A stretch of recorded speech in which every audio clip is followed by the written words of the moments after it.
Today, the trial starts for a former Green Bay teacher who is accused of sexually assaulting students. David Villarreal is charged with 2 counts of first-degree child sexual assault of a child under 13 and a count of repeated acts of a sexual assault of a child.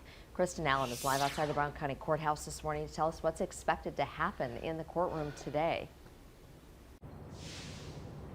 Well, the trial finally starts today after being pushed back several times. It's expected to start here at the Brown County Courthouse at 8:15 this morning, and according to online court records, it shows that it will likely wrap up by April 28th.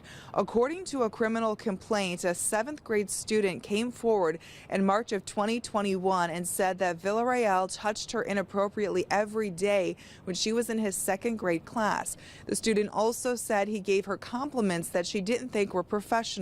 The student said Villarreal regularly asked her and 4 other girls to have lunch with him.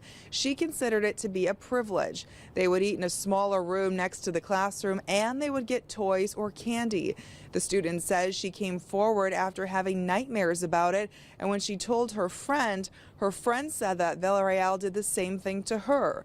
Police also interviewed a 3rd girl who described similar inappropriate touching from Villarreal and added that the school made her confront him, which made her feel uncomfortable.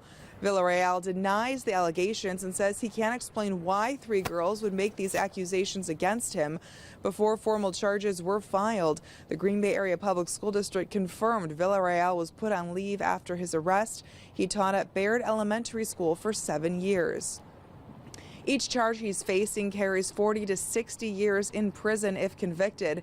We will be in the courtroom today and have the latest developments throughout the trial. Reporting live in Green Bay, Kristen Allen, Action 2 News.